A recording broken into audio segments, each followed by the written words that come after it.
So Geeta, lovely to meet you today again, and thank you so much for welcoming us to your home. And we're going to talk about your fascinating career, because you've had such an interesting life. You've been a corporate lawyer, you've travelled the world, you've been a property investor with a huge business. Then kind of rags to riches, finding yourself on your own with 3 children to look after. And then starting another business that's now very successful, winning loads of awards, 15 awards, going to Downing Street to win the Women's Award for the Year of Enterprising Business. So really interesting to hear what triggered the transition from being a corporate lawyer into business. Well, thank you very much for coming first. You know, when you say it like that, it sounds like it was all planned. And in fact, I'd like to point out that it was actually not planned, a lot of it. My move from corporate to entrepreneur was actually forced, because I had these 3 small children, one of whom was really, really ill, and I was traveling a lot, and then I ended up on my own with them, with no financial settlement. My family were deeply unhappy with me because I'm Indian and you shouldn't get divorced. And I was just, I couldn't stay working as a lawyer because I wasn't home. You know, I was traveling all the time, and I was in Moscow and I was in Rwanda, and I thought, you know, I don't want to leave my children and have somebody else look after them who may not care as much as me. I found it very interesting, because I'm not really a naturally maternal type in those terms. So it would never, if you had said to me, will you stay at home with the kids, I would have really shot myself. It's absolutely not would have been a decision that I would have chosen. But when it came down to it, I found, like, and I've repeated this again and again in my life, my end result was that I wanted my children to be okay. Yes. And in order for my children to be okay, I had to make certain choices, and that was that I was going to stay at home. I was going to stay at home, and then I thought, how do I make money? Because I am a lawyer, I know how to make money when I go work in a law firm. And I found my books actually a couple of months ago, and I had opened this book, and I had written, I think it was something like, was it November or something? And I had written £200, because that's how much I made in November, and then December I'd made £1,000, and I could see the progression. And it was really, really scary. It was very, very frightening, and so it wasn't a conscious choice. There are people that do that, and I'm very proud of them. I didn't. So, scary choice, and a lot of women face that, I think, starting out their own businesses, or have that conflict of wanting to be at home, look after your children well, not necessarily, but, you know, making sure they're fine. Yes. And how do you manage that? So you've done it. You've transitioned into running this business. Yes. What was the key thing that really helped you in that time when you were thinking, oh my goodness, is this going to work or isn't it going to work? What really helped you? I think, again, it's a necessity, being the mother of all invention. I had no choice but to make money, because there were certain things that I wasn't going to change. My children were always going to stay in the schools they were in, because I didn't want them to change. So I had to come up with the money to pay for the school, and I had to come up with the money to pay for my house and my money, you know. And I feel it sounds very prosaic when I say that, but in fact that's literally where women are more prosaic. We are very much more down to earth, and this is how my life was. I needed to make certain things, so I got really good at making money. I can sell anything, anywhere, anytime, honestly. If there was a sales competition, I would win it hands down all the time, because I taught myself to do that. I can market anything, anywhere, because I didn't know what marketing meant, and I went and worked it out. I remember sitting next to somebody and going, they said, oh, I'm in marketing, and I'm like, what's that? I had no idea. But I learnt to market, and I learnt to do all those things because I just had to make money. So I was lucky enough that I had no alternative, and so I got good at it. So marketing is one thing, and you can market, but you've got to back the marketing up with sale, haven't you? You do. You've developed a great product. I have, yes, and that it really helps. Our product is phenomenal, and I think if you try and sell a substandard product, you are always going to suffer. We're not at all lucky about this. We come from a place of pure authenticity, and our job, I think, is to create the absolutely best product we can for the best price that we can, so that we're adding value. Not that it's cheap, but it's value. And so then deliver that product. And we have always, as a business, come from that. And we will never compromise that, and then everything else is all right. So when you go to market, you know you've got a great product to sell, and 100%. And a great team around you. Yes. Yeah, they're fantastic. So starting a business is one thing. Yes. Transitioning to another level, growing to another level, is a very different thing. Yes. How have you done that?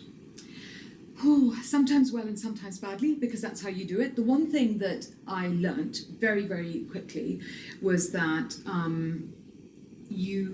it is always about you as an entrepreneur. You will always grow as much as you're willing to grow as a person.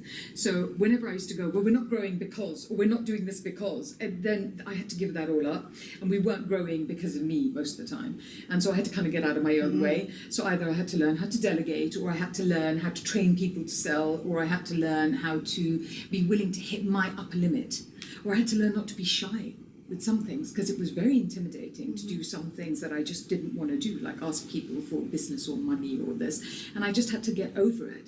So when you sell something on your own, I think you have a business. When you build a team to help you to deliver that service and product, I think that becomes a company. Yes. Yeah. So it's in growing the company, having that behind you. And I'm hearing that you're saying, well, I had to overcome myself. Yes. But that isn't so easy. How did you do that? Oh, it's really not easy at all, because it's there's so many times I sit there thinking, God, I'm sure I was brought up to marry money or something. Can I just go hide in a corner and pull the duvet over my head? I just would like to point out, I regularly think like that. I'm like, there must be a way I'm going to hide, paint my nails, not do this.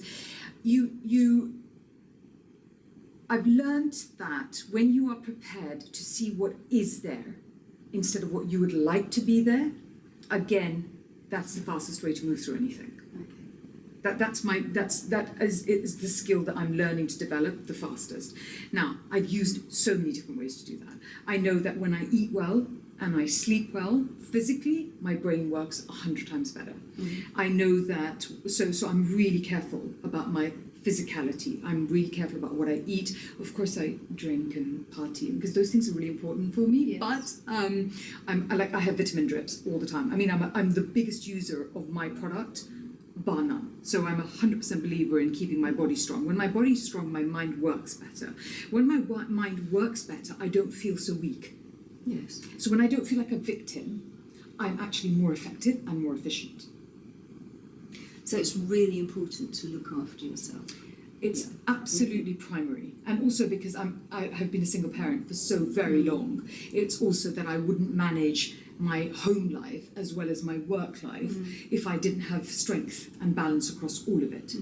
So I will try, I really do, I'm very, very careful about the fact that I work out, I get body work done, I've tried hypnotherapy, I have tried everything, and I continue to try, because some things work and some things don't, and I don't know what will work for me and what will work for you. And then the minute I find something that works, I feed it into my client base. Great. So thinking about growing your business in another way, there's lots of research that talks about banks produce research, various other research bodies that produce this, and it comes down to similar things. So people say there's poor access to finance, poor attitudes for women, lack of confidence, lack of access to market. What have you found? I think that it's been very interesting. Some of the research shows very clearly that thing where if you take a business plan and put a woman's name on it, and take the same business plan and put a man's name on it, the man's business plan gets more funding, they're perceived as better. So women need a great deal more natural authority to get to the same place that a man gets to, firstly. A huge amount more. Secondly, inherently, we ask for less money.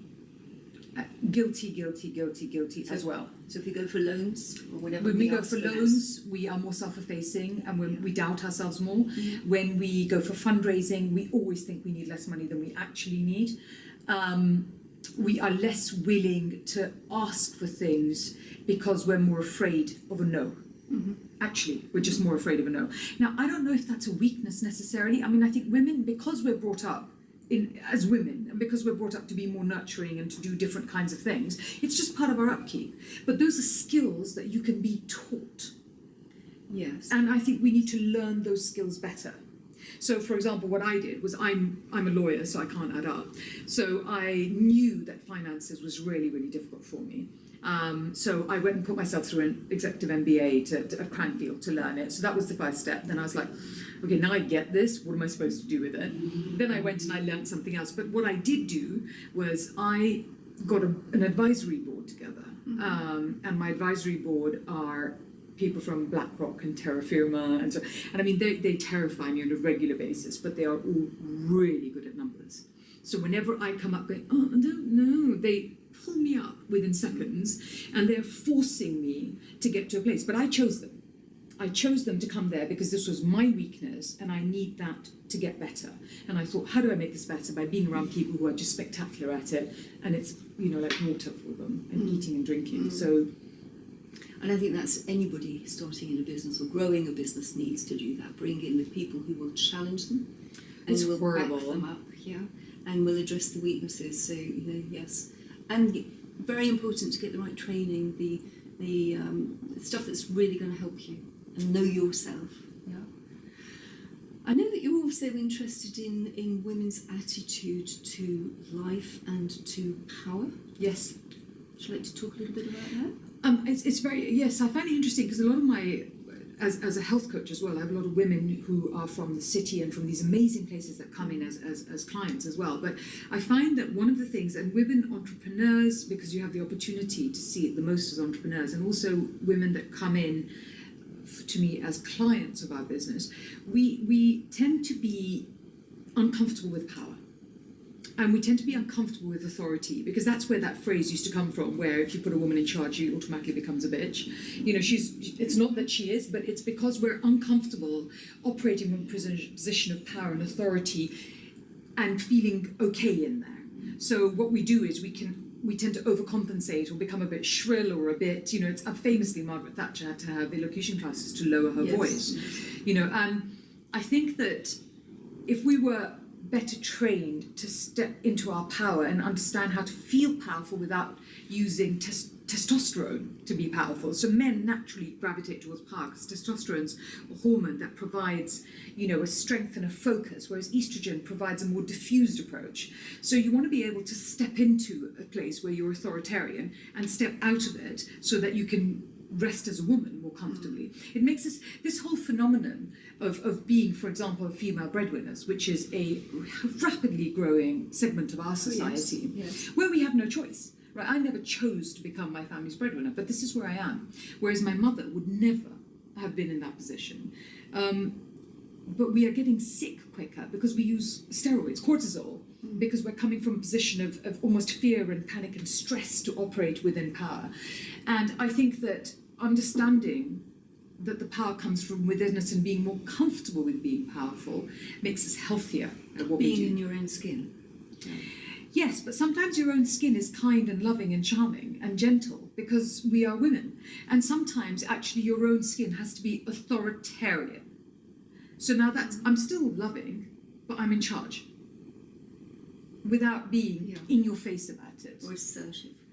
Yes. And I think we have to find a different space for that in our lives and in how we operate now as women.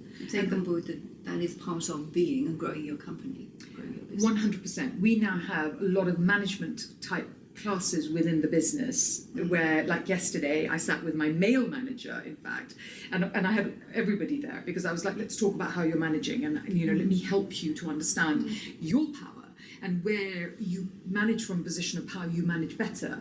And he was working at Tesco before, so he said, I've never had this problem. I was like, yes, but before you were operating with the mantle of Tesco, and here you're in a small business, so it doesn't, you know, how do you operate and get authority within your position as a manager, and your position as a CEO, and your position as an MD, and still retain a sense of who you are? Personally, I find that very interesting because it affects your health. Yes, it does. What would you like to see from governments differently, and banks and all the institutions or other things to help women particularly, but anyone starting and growing a business? I don't think it's just a female thing. But what would you like to see different? I think that you always say, could there be more education? And in a way, really, I think that when you set up a business and when you want to grow a business, it is such a skills-based activity. It isn't, you know, it's a skills-based activity. And if you can understand that those skills-based activities have slightly different learnings for women and for men. Like for women, I would love there to be a government-backed course which says, here's how to go and raise money. Here's what you're going to be bad at, here's not what you're not going to like, and here's how you go out and raise money. Public speaking, for example. So I've grown my brand an enormous amount by getting on stage, and it terrified me. You know that thing when you get up on stage and all you can hear is the heartbeat, and you can't hear anything. And I was just like, I'm going to nail this. So I stood up everywhere I could until now I can do it honestly without really thinking about it, and I don't even need my little speech. I can just go and speak wherever I am. But you know, that's a skill that people need to learn and understand, and that's also different for men and women. And I do think that those are different for men and women. And when you go and raise money from banks, and say you don't own a house but you want to set up a business, you know, and we have a lot of people that consciously don't buy houses these days because actually they would rather rent because it gives them flexibility. Now, how do you get that loan? How do you set up the business? How do you move forward? How do you do all of that? Those are skills that I think there's a huge gap to learn and understand those skills. And I get emails in going, if only, you know, spend £10,000 on this course and the government will pay for 5,000. I'm like, I'm thrilled to hear it. Could you give me the other 5,000 too? You know, like that. What is the point of that? That does not help me in any way. Yes. Yeah, but it's ticking a thing somewhere. You know, that's ridiculous. It's ridiculous. So teach me the things I need to know, because as an entrepreneur, I give back to the economy on so many levels. Yes. I am not remotely a drain on the economy. So why not make more of me and help me to get better at what I'm doing? So I'm giving back more. You're such an inspiration. You know, you have such vitality and energy there and strength, and clearly you've been willing to learn and accept, and as you've gone along, and as a consequence you've grown a successful business. Are there any final kind of tips you'd give to women starting out now? Yes, I really think that the biggest, firstly, you never wake up feeling inspirational. I just wake up thinking, gosh, it's fantastic I didn't screw up today. You know, I tend to think that that's a huge bonus on every level. But one of the things that I think is that we don't aim high enough. We really don't. And not only do I want women and people, but women, we have the lowest epidemic of self-esteem I've ever seen in the women of today. And I think that this is a serious issue. I think we really, really, really need to aim much, much higher. So I'm like, think of a number, multiply it by 100, then triple it, and then let's aim for that number. I'm very clear about the fact that I want to be a billionaire. I do want to be a billionaire because I've tried poverty and it sucks. So why not aim for being a billionaire? If I fail and end up 100 millionaire, cool, I can live with that.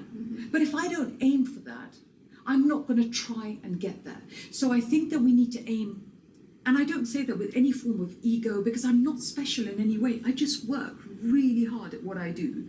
So we need to all aim much, much higher. So whatever you're willing to aim for, literally tear it up and aim so much more, because research shows that what you think you can do in 1 year, you can't quite do. But what you think you can do in 3 years, you can so much more than do that. So aim much, much higher. And there are so many people that will hold that space for you.